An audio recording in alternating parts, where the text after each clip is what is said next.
Bismillahirrahmanirrahim. Nahmaduhu wa nasta'inuhu wa nastaghfiruhu wa nu'minu bihi wa natawakkalu 'alaihi. Wa na'udzu billahi min shururi anfusina wa min sayyiati a'malina. May yahdihillahu fala mudilla lahu wa may yudlil fala hadiya lahu.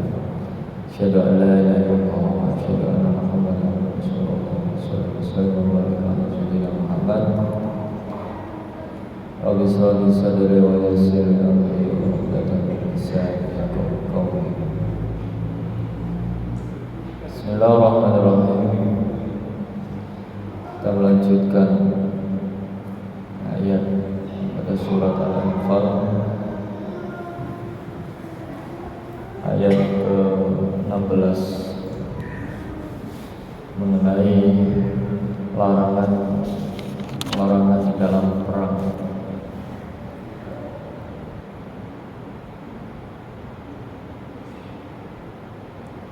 Bismillahirrahmanirrahim. Wa may yuwallihim yawma idzin duburahu illa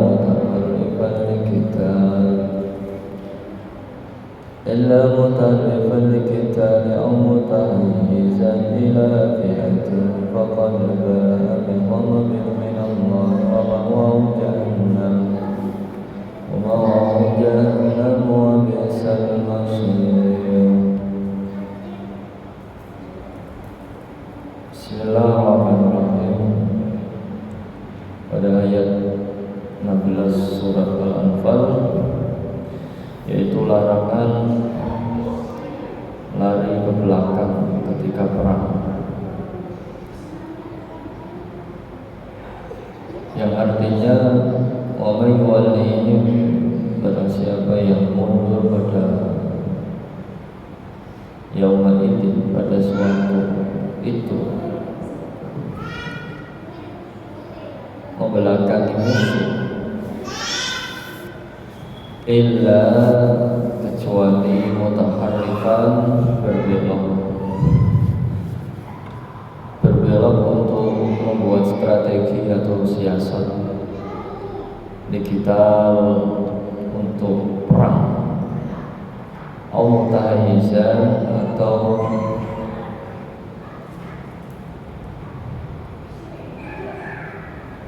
mau bergabung atau menggabungkan diri ila fi'ah, pada pasukan yang lain.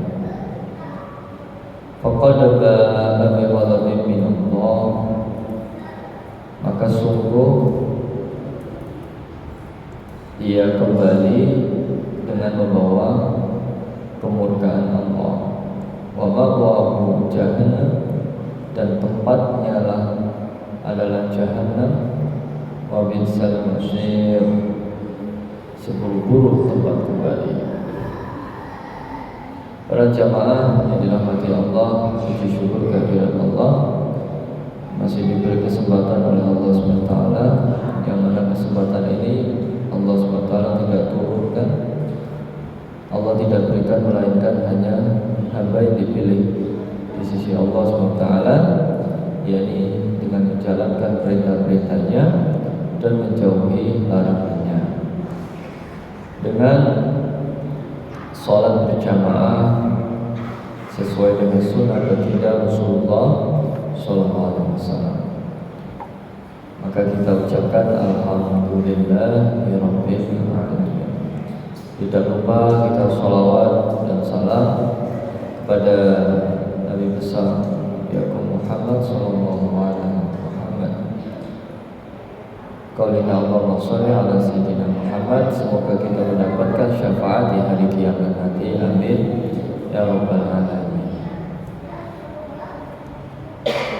Pada ayat sebelumnya, yakni Allah menyeru kepada orang-orang beriman, jika kamu bertemu orang kafir,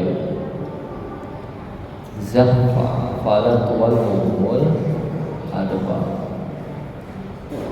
Jika kamu bertemu orang kafir yang akan menyerangmu, maka tidak boleh untuk membelakangi mereka atau dalam arti mundur. Di sini larangannya ketika kita berhadapan dengan orang kafir dalam keadaan perang. Kalau nggak perang ya nggak usah mundur, cuma lewat aja. Ya, ini catatannya ketika perang. Tapi kalau berhadapan duduk bersama ya nggak usah mundur, nggak ada hubungannya. Jadi berkaitan di sini adalah ketika perang. Memang betul-betul perang. Mereka bawa senjata, ya. Kita juga bawa senjata. Mereka bawa kendaraan onta, kuda. Kita juga bawa onta, kita juga bawa kuda. Kalau kita sudah bersiap untuk berperang, maka disitulah kita diuji keimanan kita. Mundur apa maju? Ya, begitu ya. Nah, sekarang kita melihat anak-anak geng motor ya, dengan membawa sajam, begitu saja sudah takut, walaupun nampak lewat saja. Apalagi kalau kita perang. Nah, perang itu memang niat mau menyerang, ya, niat mau menyerang. Nah, maka disitulah kita diuji kekuatan iman kita, maju atau mundur, kan begitu. Maka di sini Allah SWT melarang kaum muslimin agar jangan mundur, jangan membelakangi musuh. Karena pada zaman dahulu belum ada kekuatan melainkan kekuatan itu sendiri pada diri sendiri. Karena kurangnya dalam alat perang diantaranya, kurangnya dalam golongan dan pasukannya. Maka kalau kita mundur ya makin cerai-berai. Ya sudah, kuncinya maju, mau kalah atau menang itu urusan terakhir, ya begitu.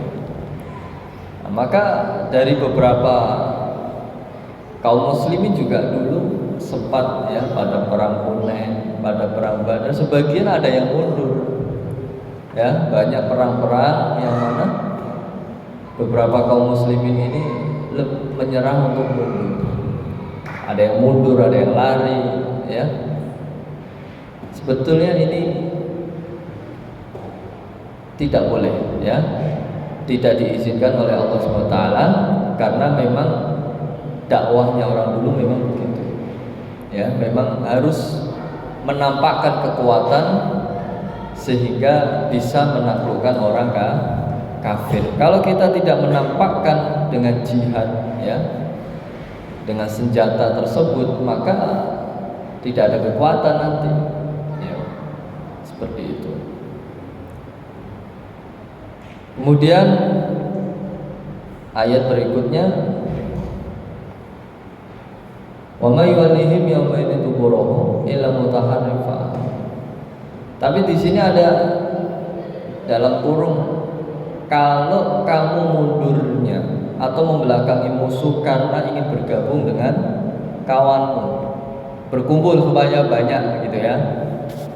Tahu-tahu kita tengok kanan kiri, temannya udah meninggal semua, sudah syahid semua. Wah, saya sendirian. Mundur itu bukan berarti lari dari musuh, akan tetapi membuat strategi baru. Ya, membuat strategi baru agar kembali kuat, ya.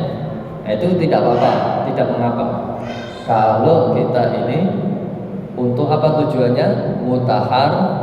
Mutaharrifah, ya. Kalau kita tujuannya untuk lain-lain, ya, tidak membuat strategi atau membuat siasat untuk menyerang balik, maka hukumnya haram di situ, ya. Liqital au mutahayyizan, menggabungkan diri kepada pasukan lain, itu boleh. Hadirin yang dimuliakan Allah, sini Allah juga mengancam kaum muslimin yang melarikan diri dari pertempuran bahwa mereka pulang dalam membawa kemurkaan Allah Subhanahu wa ta'ala. Dari ayat ini dapat kita ambil pengertiannya bahwa melarikan diri dari peperangan itu adalah dosa besar, karena memang itulah yang hak kita harus tegakkan, ya. Masih dalam tahap merintis ibaratnya, ya. Ya, sebagaimana kita merintis buka lahan, ya, musuhnya besar, ada ular, ada ini, ya. Tapi kita jangan mundur karena niat kita mau supaya yang istilahnya yang negatif itu ya minggir gitu lah, ya, supaya mendapat kenyamanan, supaya mendapat ketenangan. Nah, maka dengan tujuan memerangi orang kafir itu bukan berarti menggambarkan orang Islam itu kejam, ya. Memang harus seperti itu untuk menunjukkan kekuatan Islam. Nyatanya ketika mereka orang kafir yang tertawan, mereka malah nyaman, ya. Mereka malah nyaman, hidupnya dicukupi, ya. Beda tawanan orang Islam yang ditawan orang kafir, bisa dibunuh, yang perempuan bisa dizinai, ya. Bahkan sampai dibunuh, tidak ada bekasnya lagi. Tapi kalau orang kafir ditawan oleh umat Islam, oleh kaum muslimin, maka justru malah mereka mendapatkan, ya, kesenangan, kenyamanan dalam hidupnya, karena tujuan untuk memerangi, untuk mendapatkan ketenangan bersama. Agar manusia ini tahu ini adalah perintah Allah Subhanahu wa ta'ala. Karena dengan jihad inilah untuk menggapai surga.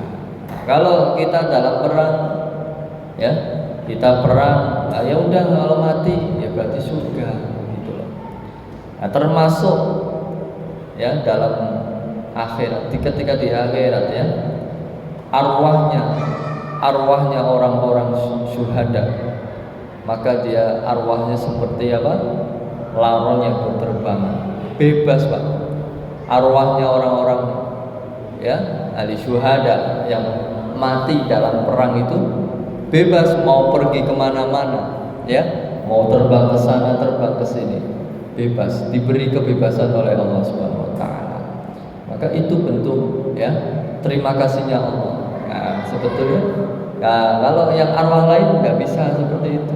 Hanya khusus orang-orang yang meninggal ketika dalam perang itu, arwahnya tidak hanya di surga, dia bisa pergi ke dunia, dia bisa pergi, ya, mendatangi kemana-kemana, berhamburan itu dalam arti mereka menikmati masa-masa di akhirat, bahkan dia bisa datang ke dunia lagi, ya. Memang diizinkan oleh Allah Subhanahu wa ta'ala. Kemudian Nabi SAW bersabda, jauhilah olehmu sekalian dengan 7 perkara yang membinasakan, ya, yang membinasakan. Maka para sahabat ini bertanya, apa itu 7 perkara itu ya Rasulullah? Maka Rasulullah pun menjawab, jangan menyekutukan Allah.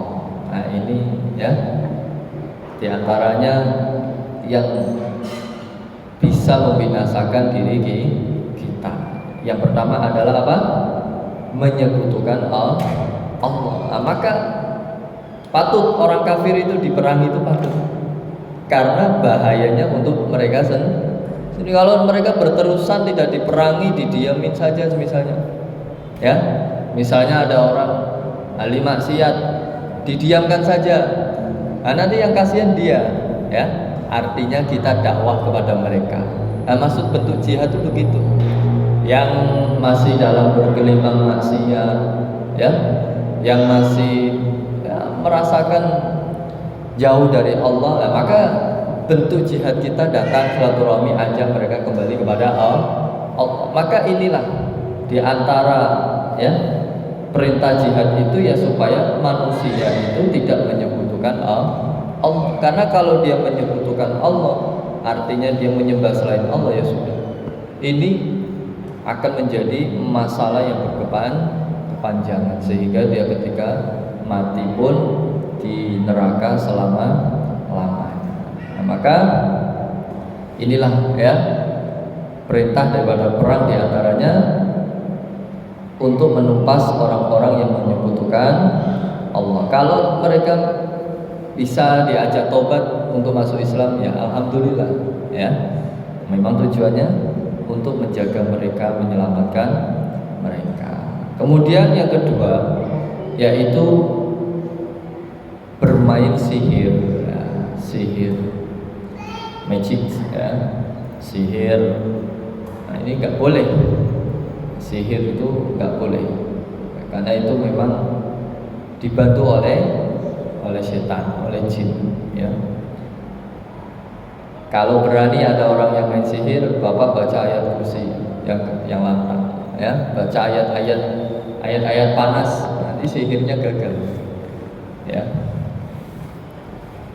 Kalahnya di situ. Kalau sihir itu dilawan dengan ayat-ayat, ya, sebagaimana ayat Nabi Musa dengan tukang sihir, wa qala Musa majitum bi syir innallaha sayubtilu innallaha la yuslihu amalal mufsidin. Nah, di situ dibacakan itu saja. Ayat itu ayat ampuh. Nanti sihirnya gagal karena ini ayat yang mana ceritanya dulu Nabi Musa telah menumpas ya puluhan sihir utusan Fir'aun. Kalau dibacakan orang membuat sihir, dibacakan nih saya mau sihir kamu nih begini. Misalnya kamu mau dihipnotis, nah misalnya kita mau dihipnotis, baca saja wa qala Musa majitum bihi syir innallaha sayubtilu innallaha la yuslihu amalal mufsidin. Nah, nanti enggak jadi dia mau menghipnotis kita. Ya. Nah, itu perlu ya, perlu didakwah ya, jihad kepada mereka orang-orang yang ahli dalam sihir, ya dikembalikan lagi. Sejatinya mereka ini hanya dalam kesesatan ya, maka perlu diajak kembali untuk taat kepada Allah Subhanahu wa taala. Kemudian apa? Yang ketiga, membunuh seorang yang Allah haramkan membunuhnya. Ya. Kemudian kecuali ada sebab-sebab yang membolehkan. Kemudian makan riba, makan harta anak yatim, kemudian melarikan diri dari pertempuran peperangan, dosa-dosa besar ya. Membunuh seorang yang diharamkan membunuhnya itu juga dosa besar ya. Sekarang itu zamannya sudah nggak boleh dikit bunuh ya. Yang banyak yaitu yang banyak ya kasus-kasus yang baru-baru ini ya, masalah judi online. Wah, itu udah ngeri sekali di Sunda sana, sampai istrinya itu dimutilasi, dijual sama tetangga. Masya, ya, dagingnya itu ditawarkan sama tetangganya, padahal itu istrinya gara-gara nggak mau ngasih duit, mau setor itu ya, judi online. Ya, ini sudah dibutakan ya, sudah dibutakan oleh ya, udah hidupnya sudah ikut setan daripada ikut Allah. Jadi sudah seolah-olah itu membunuh itu satu-satunya jalan bagi orang-orang yang seperti itu. Padahal ya itu dosa besar. Hampir setiap hari kalau kita lihat tayangan dalam berita itu pembunuhan hampir setiap hari. Kemudian makan riba itu juga dosa besar ya. Nah, sekarang ini ya, dalam ya kalau dikatakan oleh ulama, kalau kita bank itu udah kebanyakan riba. Cuma kita ambil bank yang ribanya sedikit. Udah hampir semua rata kata kiai kami itu. Beliau katakan sekarang itu udah nggak ada yang nggak riba, semuanya pakai riba, pakai bunga yang besar ya. Jadi ya udah setidaknya ambil yang ribanya sedikit ya, jangan yang banyak. Kemudian makan harta anak yatim ini juga dosa besar ya. Harta anak yatim itu juga dosa besar. Kemudian melarikan diri dari pertempuran, peperangan ya, lari dari pertempuran. Kita zaman ya misalnya ada perang nih Islam dengan apa gitu kan. Nah kalau lari maka ini dosa besar. Kalau memang betul-betul perang ya, berhadapan, perang itu kan berhadapan satu sama lain, ada senjata. Kemudian menuduh berzina wanita yang mukmin, yang baik ya. Orang ahli sholat, ada wanita ahli sholat, wanita ahli zikir, kok dituduh zina ya? Kayak siapa? Siti Maryam ya. Nah itu dituduh zina. Itu nggak boleh. Dosa besar itu yang menuduh itu ya.